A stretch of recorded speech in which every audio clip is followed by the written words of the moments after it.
Guys, so in this video we will be talking about deadlock, which is one of the basic concept and one of the issue with the multi-threading, right?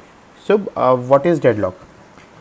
Consider there are two threads running in parallel, right? Now both threads goes into the waiting state and they will continue to be in the waiting state until other gets completed. What do I mean by this? Let's assume there are two threads T1 and T2. Both are in waiting state. T1 will complete only if it gets access to the T2. Basically, T1 will complete only if T2 gets complete first. But T2 is also in waiting state and it is dependent on T1. So both are in waiting state and both are dependent on each other to get complete. So in this case, eventually no one will get complete, right? So I know it's a bit confusing, so we'll just look into the example and we'll understand it much better then. Okay, so let's create a class. Let's name it a deadlock example.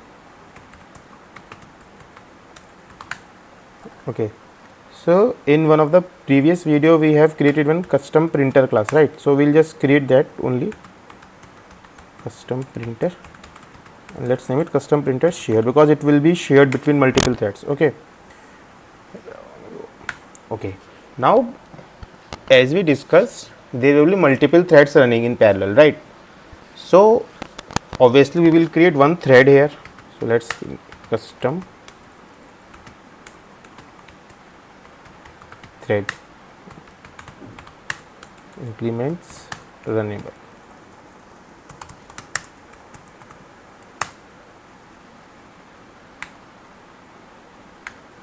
So this is the thread. Okay, now two thread have to wait on each other. That means both will have to take lock on different objects, right? So basically what we will do is we will create this class and we will create, okay, I'll just code it and then it will be much clear to you. Okay, so let's create function public void print message like we created earlier. Let's call it print message 1 and it will get the message, and one more custom shared print shared object. Let's name it printer. Okay, and obviously it has to be synchronized because multiple thread would access it, right? We will create one more message, one more function print message 2,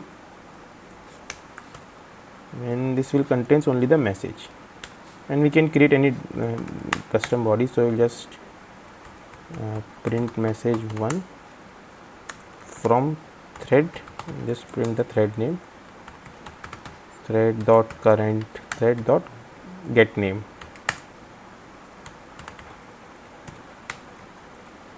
and we'll put the same message here, print message 2.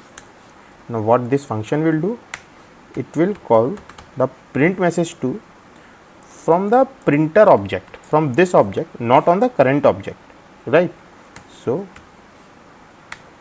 and it will, let's say, do 2 lowercase, right? So what print message 1 is doing, it user is calling this and this is calling print message 2 with a lowercase text, and it will just print the message.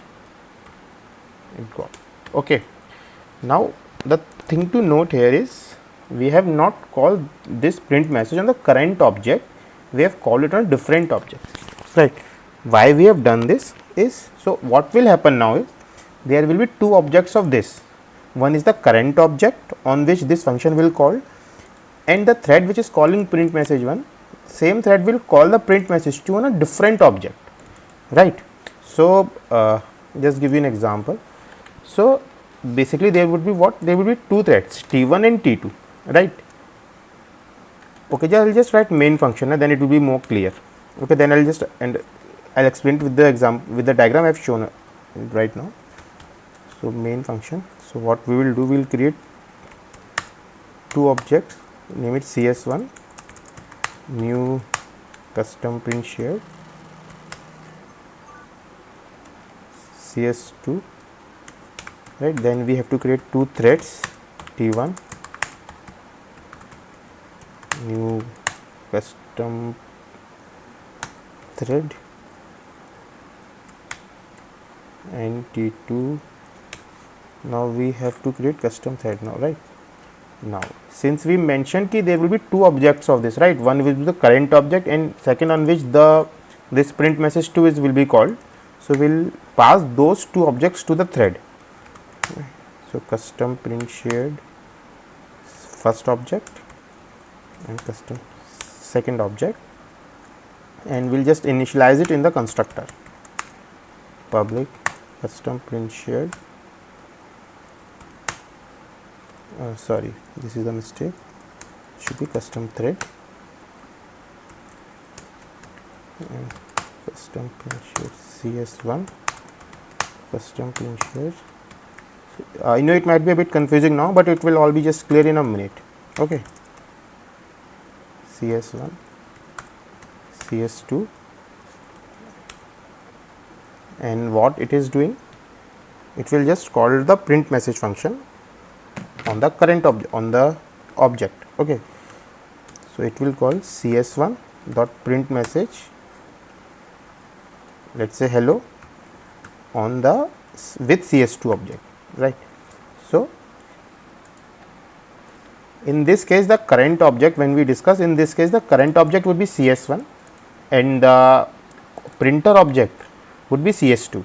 Okay, and we'll just CS1, the constructor is message CS1. So message, actually we don't need it because we are not passing it from here, so we can just remove it from here. Oh sorry, we are not just doing it, we are just calling this constructor which is CS1. Okay, so yeah, CS2. Now just do CS2 CS1. Okay, now I will just explain everything what I have done. Just start the thread. T2 dot start. Okay, so now I will explain the code first and then we'll see what happens, right? What we have done is we have created a custom printer class which contains two synchronized functions. One is the print message 1, one is the print message 2, and print message 1 is calling the print message 2 on a different object, not on the current object, right? So if thread T1 is getting a lock on CS1 object, it cannot execute 2 on the same thread on the same object. Basically it has to take a lock on the other object, right? So this is the point to note here.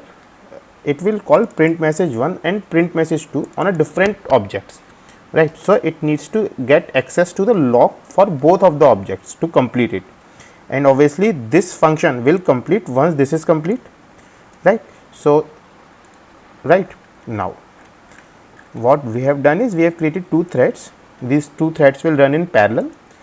Now what we are doing is, first we have passed CS1 comma CS2.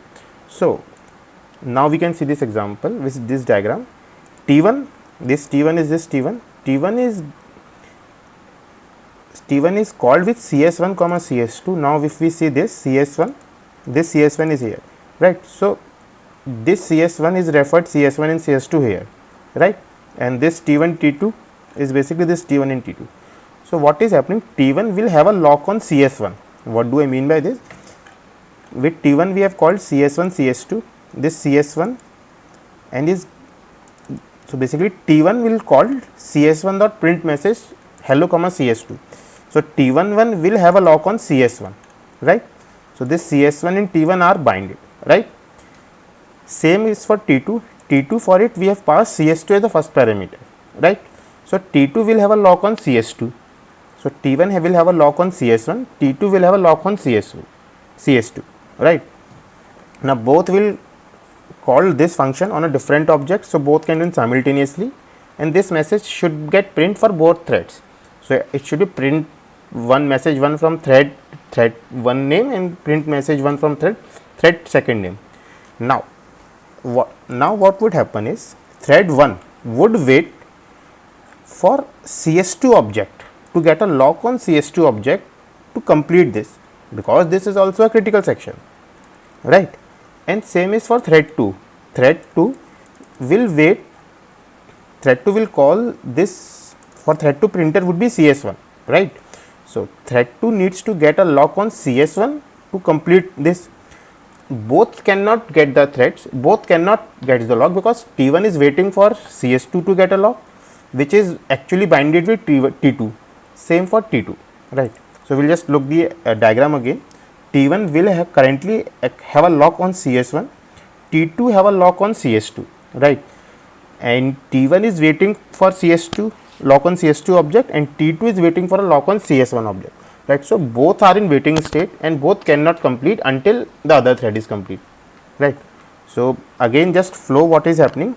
T1 starts, the T1 would start and it would calls print message 1, it will call the print message 1 from here, and by taking a lock on CS1 object, it will get a lock on CS1 object. Okay, same is for T2. T2 will start and call the print message 1 method by taking lock on CS2 object. Okay, then T1 and T2 prints initial sysouts and both wait for 1 second, right? So it will just call the print message 1. Okay, I'm not okay, I'll just sleep for 1 second here. This sleep is because, let's say, assuming the other thread does not started yet, so in the 1 second time they will start. Okay, so it will just sleep for 1 second. Now here the deadlock condition will start. T1 try to take a lock object lock of CS2 here. Basically this is CS2 here, because we have passed CS2 in the printer object, right, for T1. So for T1 will access to try and get a lock on CS2 object and call the method print message 2, right? But as it is already acquired by T2, because T2 already have a lock on CS2, so it will wait until T2 is complete and CS2 lock is free, right? Same happens with T2, right? Since both are in wait state and both are waiting for each other to release the lock, so they both will stuck and none of them gets complete, right? So this is a deadlock condition. So now we will run this code and see what happens. Okay, so as you can see, both threads have started and both have print message 1 from thread name, right? So this is the lock, this is the message.